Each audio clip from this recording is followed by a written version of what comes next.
السلام عليكم ورحمة الله وبركاته. أعوذ بالله من الشيطان الرجيم. بسم الله الرحمن الرحيم. ولكل أمة جعلنا منسكا ليذكروا اسم الله على ما رزقهم من بهيمة الأنعام فإلهكم إله واحد فله أسلموا وبشر المخبتين الذين إذا ذكر الله وجلت قلوبهم والصابرين على ما أصابهم والمقيم الصلاة ومما رزقناهم ينفقون والبدن جعلناها لكم من شعائر الله لكم فيها خير فاذكروا اسم الله عليها صواف فإذا وجبت جنوبها فكلوا منها وأطعموا القانع والمعتر كذلك سخرناها لكم لعلكم تشكرون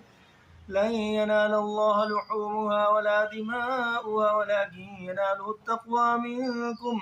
كذلك سخرها لكم لتكبروا الله على ما هداكم وبشر المحسنين إن الله يدافع عن الذين آمنوا إن الله لا يحب كل خوان كفور أذن للذين يقاتلون بأنهم ظلموا وإن الله على نصرهم لقدير الذين أخرجوا من ديارهم بغير حق إلا أن يقولوا ربنا الله ولولا دفع الله الناس بعضهم ببعض لهدمت صوامع وبيع وصلوات ومساجد يذكر فيها اسم الله كثيرا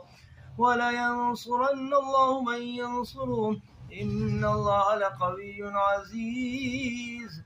الذين إن مكناهم في الأرض أقاموا الصلاة وآتوا الزكاة وأمروا بالمعروف ونهوا عن المنكر ولله عاقبة الأمور وإن يكذبوك فقد كذبت قبلهم قوم نوح وعاد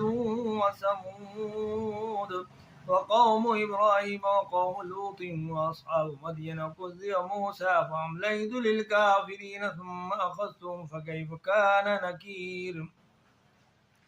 فكأين من قرية أهلكناها وهي ظالمة فهي خاوية على عروشها وبئر معطلة وقصر مشيد أفلم يسيروا في الأرض فتكون لهم قلوب يعقلون بها أو آذان يسمعون بها